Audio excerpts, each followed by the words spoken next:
We are so thrilled to be partnering with Hinge. Hinge is the dating app designed to be deleted. As you all know, I'm a huge Hinge advocate as I met my partner of almost 3 years on the app. Even before meeting him, Hinge was always my go-to app because I met more relationship-minded people here and had some great dates. Clearly, I haven't been on the app for a little while, but I re-downloaded it to check out some of the new features. One that stood out to me was the voice prompt, my best friend's take on why you should date me, where your friend can hype you up. Not only does this make the profile creation less daunting, but it's not always easy to see your own green flags. So to test it out, I asked Yue some fun prompts to get her take on what I could put if I was dating again. So the first one, how long have we known each other? What was your first impression of me and how has that changed? Julie and I have known each other for almost 10 years. My first impression of Julie was that she's very social, but I've learned that she has a lot more depth to her beyond the social butterfly that she is. My next prompt, what do you think are my green flags?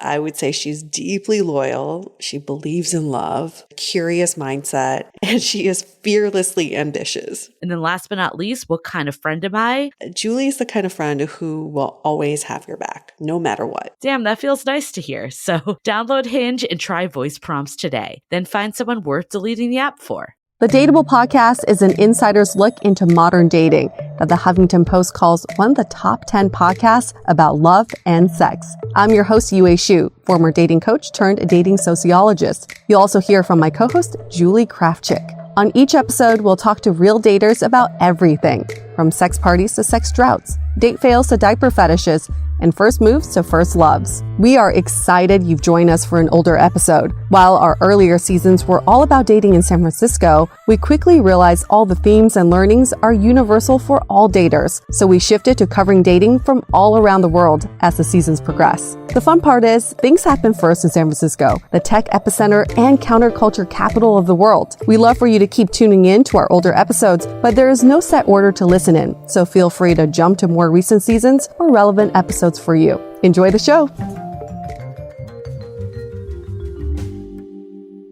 I was so excited to get my shipment from Last Bottle Wines in the mail the other day, full of incredible red wines, all from Napa Valley. I love wine tasting, so having this to my door couldn't be happier. Also, couldn't be more excited that today's episode is brought to you by Last Bottle Wines. If you don't know already, they're a Napa-based online wine shop with a twist. They offer just one handpicked wine per day until it sells out, and they're always at incredible prices. We're talking 30 to 70% off retail. And the best part is that there's no subscriptions, no fees, and no minimum purchase. And I could not be more excited to bring this offer right now because they're having a marathon sale, which is coming up March 28th and 29th. Even better, we're offering Dateable listeners 10% off your first order with code DATEABLE. So if you are a wine lover like me, this is a great time to join. And did I mention that shipping is 100% free? So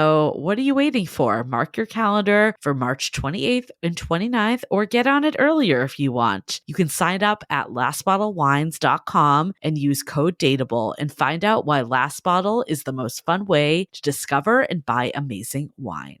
This episode of DATEABLE is brought to you by 500 Brunches. 500 Brunches connects like-minded people with similar interests to meet in real life over brunch. You answer a quick questionnaire about your interests and how you spend your time, and then they'll match you in small groups of 6 to 8 at a brunch spot in San Francisco. Get a free entry into a brunch now by signing up at 500brunches.com and using the code DATEABLE. Hey everyone, welcome to another episode of DATEABLE, a show that opens up a candid conversation about dating in San Francisco. So it just so happens that a very popular book about dating called Available, a memoir of heartbreak, hookups, love, and brunch was written by my high school friend, Matteson Perry. And it just so happens that he is in San Francisco for the weekend to promote his book, and I invited him to be a guest on the show. Lucky us. Here's a quick summary of what the book is about. What happens when the serial monogamist, self-proclaimed nice guy, gets dumped by the girl he thought was the one? He comes up with the plan. 1. Be single for a year. 2. Date a lot of women. 3. hurt no one's feelings. In Available, award-winning storyteller Matteson Perry brings us into the inner sanctum of failed pickup lines, uncomfortable courtships, awkward texts, and his unexpected journey to self-discovery, charting the highs and lows of single life and the lessons he learned along the way.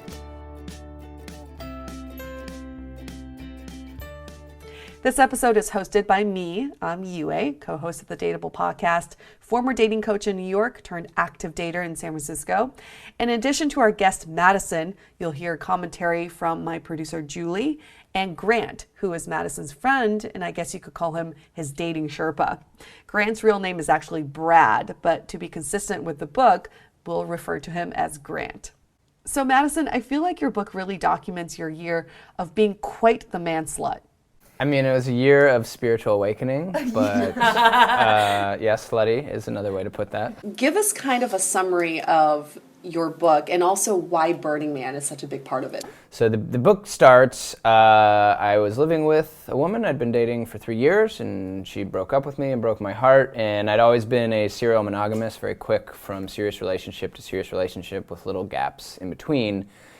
And so I kind of felt like I needed to change my dating pattern. And right after I got dumped, Grant had gone to Burning Man for the first time, and he told me about it and the many pretty women there are and the fun he'd had there. And so I was like, I want to go to Burning Man, but I want to be single when I go so I can have a lot of weird desert sex. And so Burning Man was like 11 months away at that point, which would be a long time for me to stay single. I'd never stayed single since I started dating at 18 that long. And so I just decided I'm going to be single when I go there, but I don't want to be celibate for the 11 months. So I will date a lot. And so I did online dating and casual dating and tried to be upfront with people about what I was looking for, which was not a serious relationship. And so I made it to Burning Man. Basically, your whole plan started with because you had this really devastating breakup. Yeah. Right. You wanted to rescue her. You had the hero complex with her. Yeah. So that's when you came to the realization that there's a difference between being a nice guy versus a kind guy. Yeah, I think that there's two sort of aspects that define nice guy for me. One is you do things out of how it will make people feel about you as opposed to the truth. So that means you'll stay in a relationship you don't want to be in because you don't want to hurt the other person's feelings. You're always like putting off the difficult, painful thing, which only makes it more painful and awkward in the long run. And it also works in the reverse. Like I could feel something was wrong, but I was so worried about what it meant if I got dumped that I like would do, instead of actually saying like, am I enjoying this relationship? Is this relationship working? It's just like, how do I make it work? I just need to work harder, be kinder. And it ends up making someone resent you because when they're treating you poorly because they don't really want to be with you, and you respond by just being nicer to them, it like starts this cycle of like, they start to resent you. They're like, because they feel horrible because they know they're not being a great partner, and then, but their partner is like being even nicer and like, and it creates this resentment cycle. And then the second part is, why don't nice guys get girls is a lot of times nice is also a synonym for shy. Like for not being forward, for not being honest about your intentions. So if you are friends with someone and you really want to date them, you need to tell them that. Yeah. And not just sit there and like try and radiate niceness until they like come over and have sex with you. Yeah.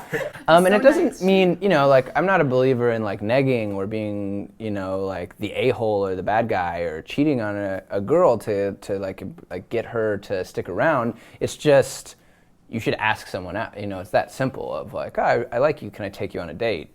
Yeah. That's something a nice guy's afraid to do. A, because they're afraid she'll say no, and then what does that mean about me? And B, they're just like, it's more of a cowardly, we're sort of raised to be very polite to women, and sometimes insinuating you have sexual attraction to a woman feels impolite. Like when I was a young guy, particularly in high school, it's like, I don't want to insinuate I want to do something sexual to you because that's insulting to you as a woman. And obviously there's crude ways to go about that, but it's okay to be like, I'm attracted to you, I want to go out with you. And most people are like, oh, great, thank you. Because we learned this on our podcast too, is that guys are always like, how do I get out of the friend zone? I think that's the difference between being a nice guy and being a nice guy who wants to date you, is that you make that move that's beyond friendship. Getting out of the friend zone is really easy. You just stop being friends with that person. Yeah. Like you either want to be friends with them genuinely, so you stay friends with them, that's just being friends. That's not the friend zone. or you stop hanging out with them. Like, it's pretty simple thing to get out of. I also like the way that you defined nice guy as having a deference to the other person in this situation. A nice guy or a nice girl, when you're trying to do the best to be liked, and therefore I think you might sacrifice being genuine and just being yourself. And I think niceness in that sense can be unattractive because you're not really presenting anything. You're not, You're not showing textures of who you are. Yeah. You're just presenting this one side, which is the nice guy. Right. Yeah. And you talk about breakups as someone has to win the breakup. Yeah, and definitely it's not a good attitude to have, but it's, I think, for a lot of people, and certainly it was for me, the natural attitude of, when I got dumped, I was really hurt. But my attitude was like, don't let her know you're hurt, just move on, cut her out of your life. And the problem with trying to win the relationship by like getting into another relationship very quickly is you're still pivoting off of someone else instead of what you actually want in life. And you're not, I think that one thing I realized with this breakup is there's two sort of phases to getting over someone.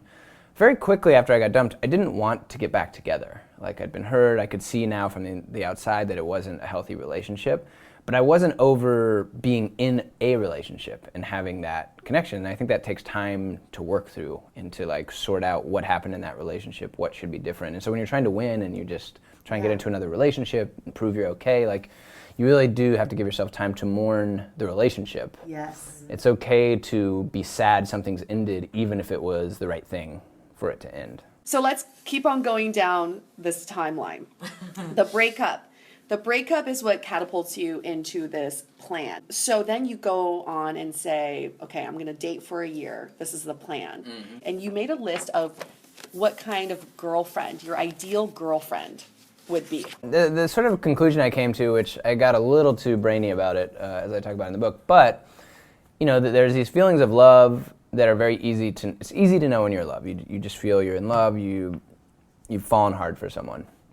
But in order for a long-term relationship to work, they also need to be sort of an objectively good partner. Yeah. And so I think a lot of times in our culture, we're taught, like, if you feel that love, everything else is surmountable.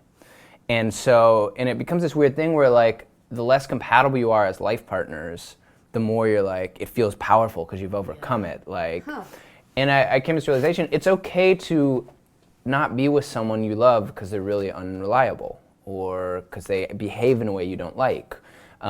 It doesn't mean you gave up on the relationship. It means you made a choice, because ultimately the passion of the beginning of a relationship will fade, and now you're going to be, if you're with someone, they're your roommate, they're your business partner, they're your co-parent, they're all these things. And early in my life, I think I felt good to be the more together person in a relationship, because you're like, I'm the hero, I'm taking care, I'm the fixer, I'm the wise one. And so I wanted to make this list of traits to try and remind myself when next time I fell in love, like, is this person going to be a good partner 5 years from now when, you're not having sex every day and you're not passionately in love and life is hard. And I think you need to make this list, and it's not like stuff like needs to be over 5'6" or needs to be it's like has a steady job, has a good friend network, things that are objective partners you want in someone. And if you make the list before you're in love, it can actually be objective. But this is a difference between finding someone to date versus finding someone to be a partner. Mm-hmm. And that's something you come to realize in your 30s, right? I would say 30 is the magical age. It's very different. Yeah. You date way differently in your 30s. I want to go through your list because this is a great list. 1, has her shit together. What does that mean? So basically just has a job, ideally a career, lives in a relatively normal living space, doesn't have 6 roommates, and just feels like the kind of person that there's like people that are just agents of chaos in this world, where there's always something going on. And a lot of it you can call bad luck, but it's like, well, if you keep having bad luck, like something is involved. Or there's people you meet where like, wow, this person's just competent and they're good at their job, and someone like that.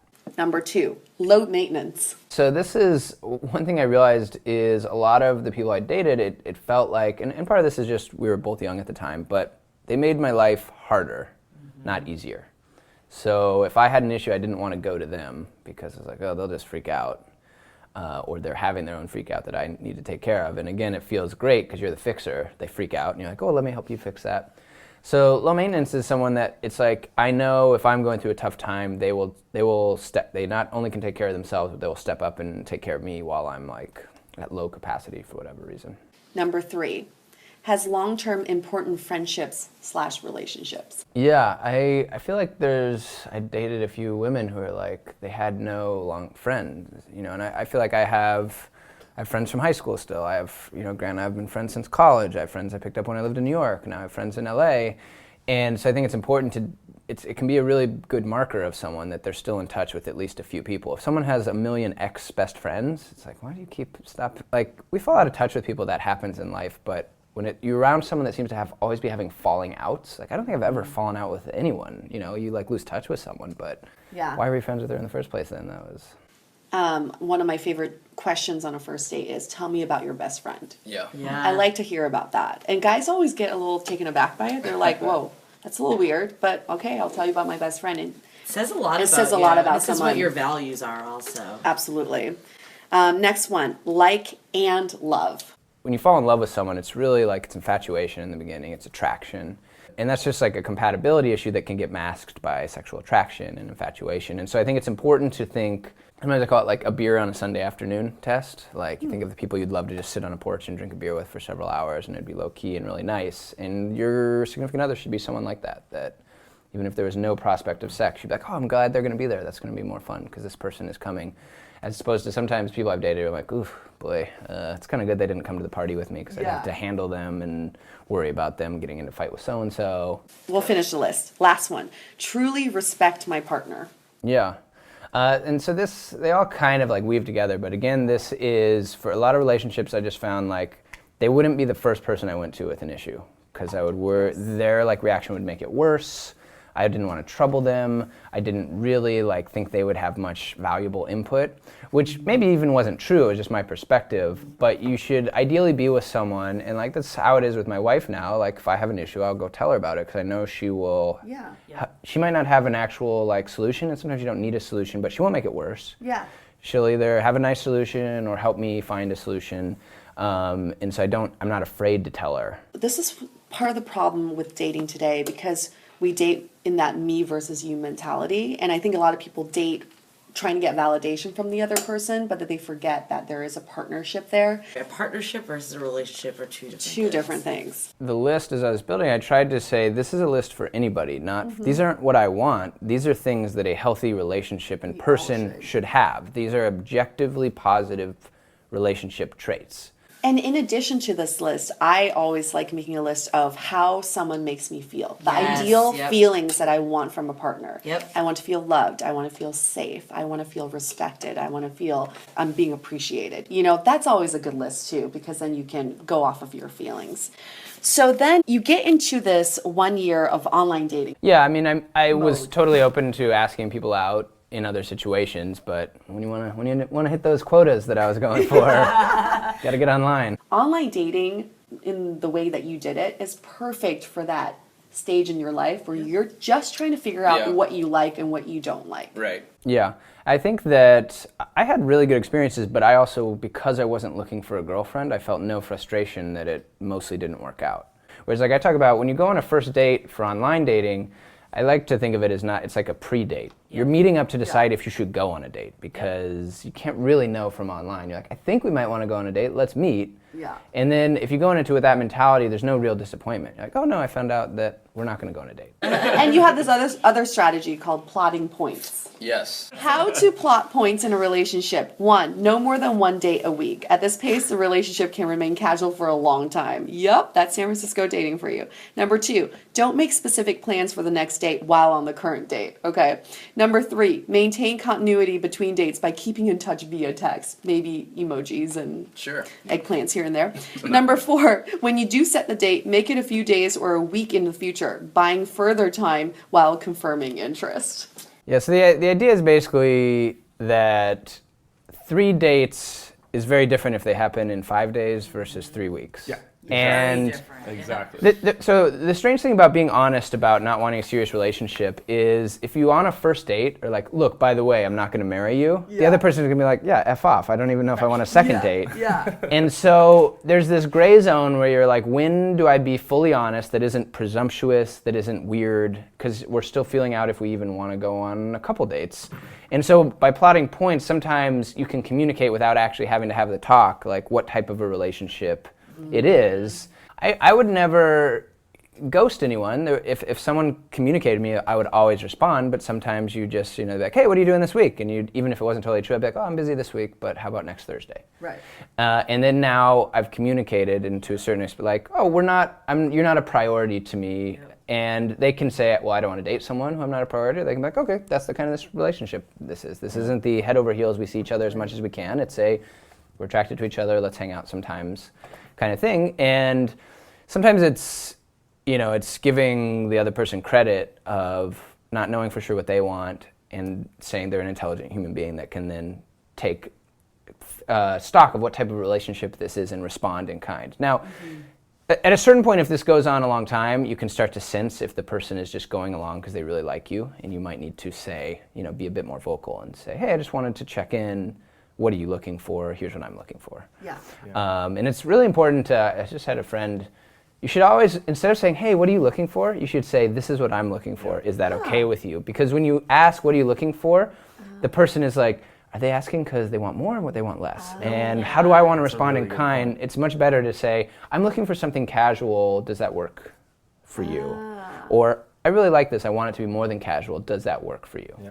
Well, and I hope particularly when women read my book, it will give them an insight into a man's mind that I think when someone isn't interested in us, our first thing is like, what's wrong with me? I'm deficient. He's too good for me. And the honest truth was, like, when I was in this phase of the book, I don't know if I'd met my wife at the wrong time, if we would have ended up together. Yeah, exactly. And so sometimes it's nice to just know it's very easy to be solipsistic with online dating, and like, for better or worse, it's my fault. It's about me when it doesn't work out, when really that's a lot of times not the case. Sometimes people are too busy to like date seriously, or they're not interested in it, or they don't want it. Yeah. And it's much nicer to just think of like, not a match, whether it's because of compatibility or timing, we're not a match. It's not about me. When people break up, whether it's a short or long-term relationship, we all want to know why, but the why basically never matters. Yeah. And really, when people fall out of love and are trying to say why, it's not like they made a list of whys and then decided, I don't want to love this person anymore because of these. They had this feeling, and then they intellectualize it with these whys, and they kind of don't matter ultimately. It's like, this person doesn't want to be with you. It doesn't really matter whether they're wrong or right. Or why. It's done. The connection's finished. And so you just need to accept that. You're nearing the end of your experiment. You go to Burning Man. Yeah. The best part of this is, while I'm reading your book, I'm going through your Facebook photos. So I'm going through, these are the Burning Man photos. Yeah. Oh, this is the gold girl. This is all right. Now I'm putting all the faces together. It's great being friends with you on Facebook because I can stalk you while reading your book. So you're going to have an influx of Facebook friend requests. Yeah, I know. Your photo. Maybe you should keep them. I have had accepted a couple of Facebook friends from people we went to high school with that I have probably not talked to since high school. And in general, I just accept all friend requests. But now that you've said this, I'm like, oh boy, some deep dives going on. Let's talk about the $1 million question. Okay.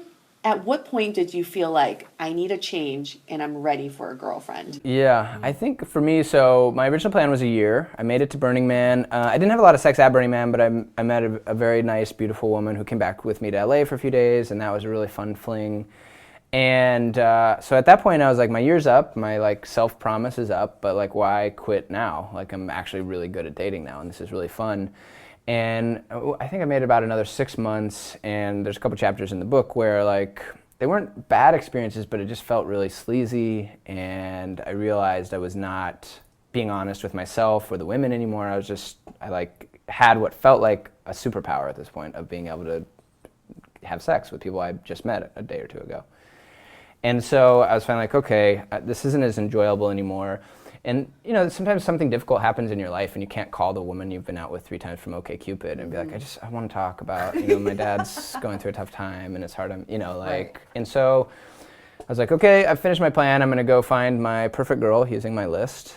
And I met the girl through OkCupid, and we were really compatible, and she was a great woman. And I didn't really feel a strong spark, but I was like, well, that's exactly what I wanted. I wanted an intellectual connection, and we'll grow to love each other. And of course so I went from like being all heart to being, well, basically I went from all heart to all dick to all head, brain, and not that kind of head. So this relationship that I knew wasn't quite right, she ended up feeling the same way and dumped me after 3 months. And so I was like, well, I was supposed to be, had this figured out now.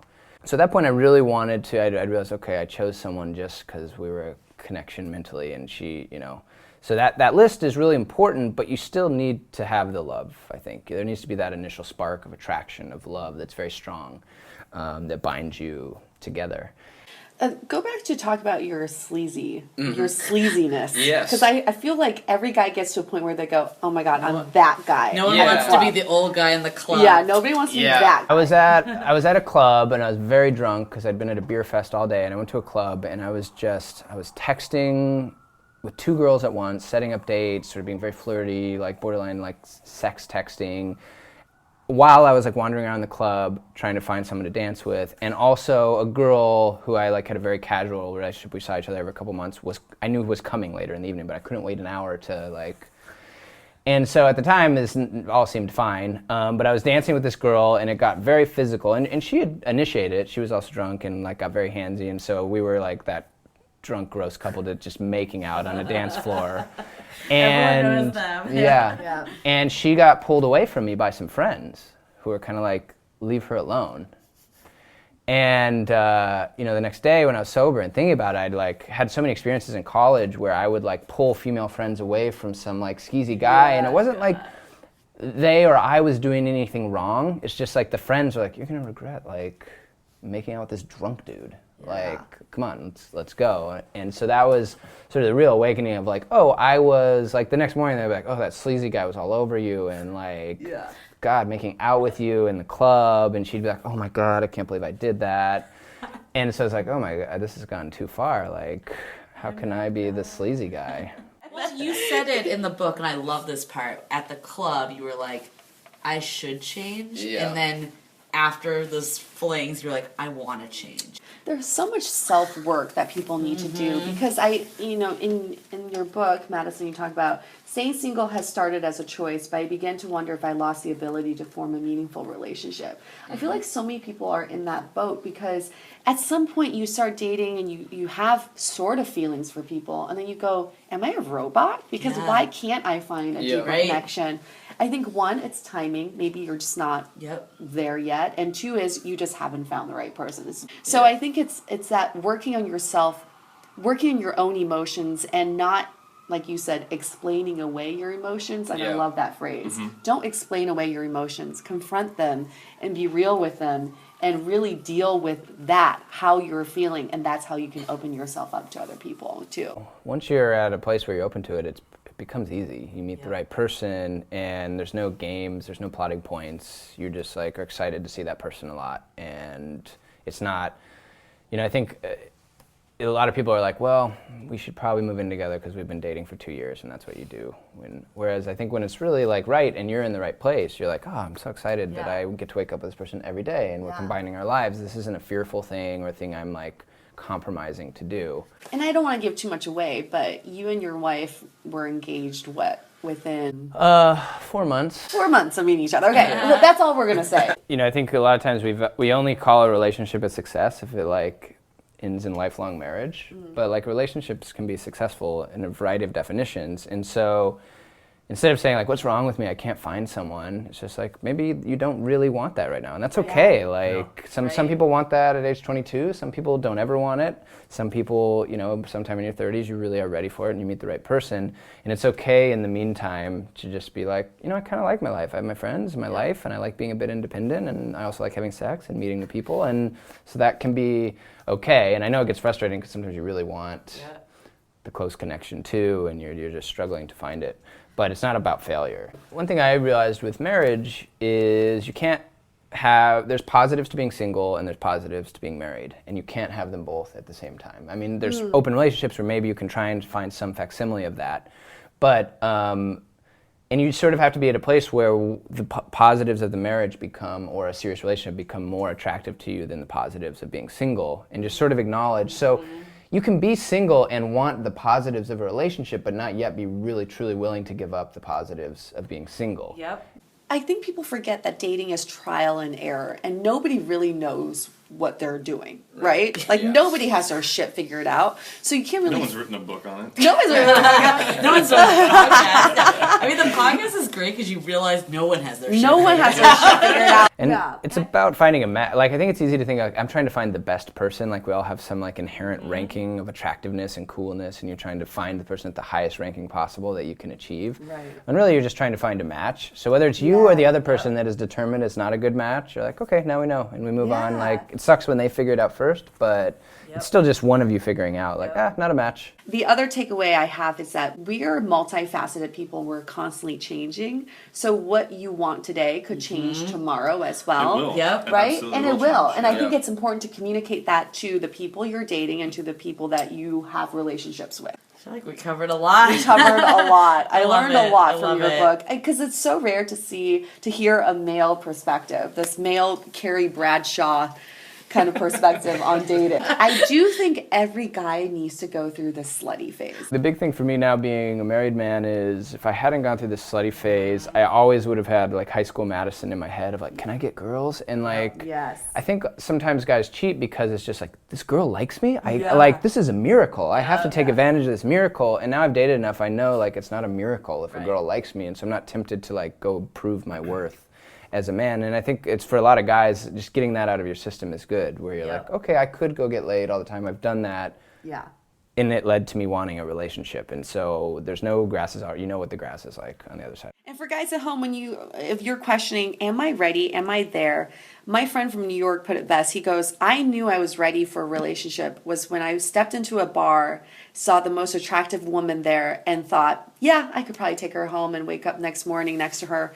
But I'd rather wake up and jog and do my own thing next morning. He's like, I knew then I was ready because just a thought, just knowing I can get her is fine. It's good enough. And I don't need to go through the motions. There's a lot of significance of having that feeling, that confidence. Yeah. You know, you've addressed that insecurity in a way that you can kind of transcend it. Yeah. And it's so relaxing too when you're not worried about like, that's true. We were at a bar a couple months ago and it was like 5 of us, old friends, only one of us is single, and like some pretty girls came up to play shuffleboard with us.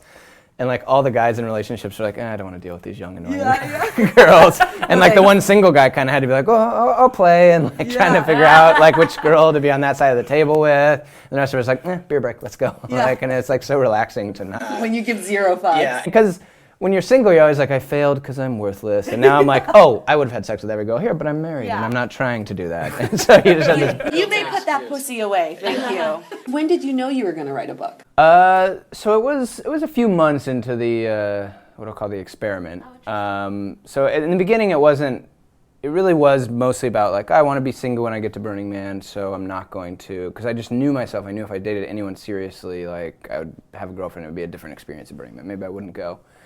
And then sort of backed into this realization of like, this actually is a healthy way to date. Like you should take some time between serious relationships to kind of reset and figure yourself out and what you want. Yeah. And I was 30, and so there's a chance whoever, the older you get, the higher the chance the next serious relationship could be a very long-term one. And so I wanted to choose wisely. And so then I started dating a lot, and I had always been a performer and done storytelling at the Moth and places like that. So it was all kind of anything that happened was potential material. Yeah. And so maybe like 4 or 5 months in, I started to really think like, maybe I could collect something, and a year could be a nice capsule for a book. And the interesting thing was, once I sort of made that decision, I started dating more aggressively, and like Grant and I went to Thailand together, and I started doing things that I'm like, well, even if I don't enjoy it, it'll be a good story. And so it actually became like a very nice way to live life, is where you're like trying to collect stories and not trying to artificially create anything, but just being going outside your comfort zone as much as possible and trying new things, dating people you wouldn't normally date, trying drugs for the first time, doing all these things I wouldn't normally do because I'm like, well, even if it doesn't go well, maybe it'll be a funny story. I had mostly, there's a couple like crazy date stories in the book, but it's mostly like I met nice people and it went, you know, I tried to make it interesting and humorous, but it's more about like my experience than this bitch was crazy. Like, and so when you go into this mindset of I'm not looking for my wife or even a serious girlfriend, like there's really like the worst case scenario is like, not attracted, won't ask her out again. Like, and that became the worst case scenario, and I wouldn't push too hard to try and make it anything special. You just go out and try and see what kind of connection there was, and if that was a 1-date connection or a 6-date connection, either way it was fine. So even if you do ultimately want a serious significant other, I think it can help when people are dating a lot to just be like, I'm going to have a relationship with this person. It may be a 30-minute relationship, it might be a 3-week relationship, it might be a lifelong relationship, but all of those are okay. And not try and push it in either direction. I also feel like for you, and for me as well, when you put structure to something like dating and trying to break a habit, it forces to the surface communication in a really meaningful way. Because in my experience, I'd been in a few relationships where you date for a few months, it seems to be going well, and then all of a sudden by default, you're calling each other boyfriend and girlfriend, and you bring to that all these assumptions and this idea of how a relationship is and should be, and that can have the adverse effect of inhibiting just honest communication about, this is what I want, you know, I don't feel like I'm getting it, but I don't want to be a bad boyfriend. So, you know, I think people in relationships can sometimes over-prioritize the other person or the relationship, and there's a lot of breakdown in communication. Like one of the realizations I had during this time is that emotional honesty is never unkind. Even if it will hurt someone's feelings in the moment, make them not like you, that it's actually the kind thing to do in the long run is to be honest about your intentions and feelings. Ghosting comes up all the time on this podcast, and I think a lot of people will ghost to make be the nice person. I just wrote a short article for Playboy.com about this, that instead of ghosting, you should just lie. What do you mean? So this is the lie. I know. It's a provocative headline, isn't it? This is for like a short term. This isn't like you've been dating for a year and a half kind of thing. But if you've been going on a few dates and you know you don't want to go, if you ghost someone, the problem is they don't know what happened. Right. And so here's what you say to someone that you don't want to see anymore after like a third date. You just say, someone from my past has come back into my life and I want to give it another chance.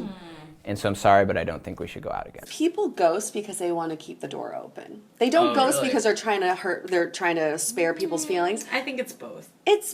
Most people ghost because they want to come back and they haunt you. Which isn't nice or kind. It's not nice or kind. So when you say something like, oh, someone from my past has come back, you kind of close the door. Well, this is for closing the door, This is for getting you out without, because the problem is if you start to give reasons, that reason is sort of irrefutable. Like most people will just be like, okay, thanks for being honest, even though you're lying. They don't know that. That's how lies work.